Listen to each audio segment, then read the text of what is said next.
Devara trailer చూసానండి, బద్దలాసిపోయిందండి. మామూలుగా లేదు. నిజంగా చెప్పాలంటే పాన్ ఇండియా మొత్తం షేక్ అవ్వకపోతే నన్ను అడగండి. ఒక్కొక్కళ్ళు ఒక్కొక్క బస్తా కాదు, 3-4 బస్తాలు పట్టుకోవాలి. ఎందుకంటే స్క్రీన్ మీద జూనియర్ ఎన్టీఆర్ గారు కనపడరు.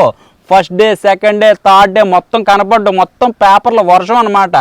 అసలు ఆర్ఆర్లు ఏంటండి బాబు, ఆ ఫైట్లు ఎలివేషన్స్ ఏంటి, డైలాగ్ డెలివరీ ఏంటి, ప్రతి దాంట్లో జూనియర్ ఎన్టీఆర్ గారు నెంబర్ 1 అండి. ఎందుకంటే ఆయన డైలాగులు చెప్తుంటే స్పష్టంగా ఉంటుంది. ఎలాంటి మోడలేషన్ అయినా చేయగలడు, ఎలాంటి ఫైట్లన్నా చేయగలడు, ఎలాంటి డ్యాన్సులన్నా చేయగలడు. ఆయనకి ఆయనే సాటి. మీరు గుర్తుపెట్టుకోండి, ఆ రోజు 4-5 రోజులు థియేటర్లో దద్దరిల్లిపోతాయి చూడండి, మామూలుగా ఉండదు.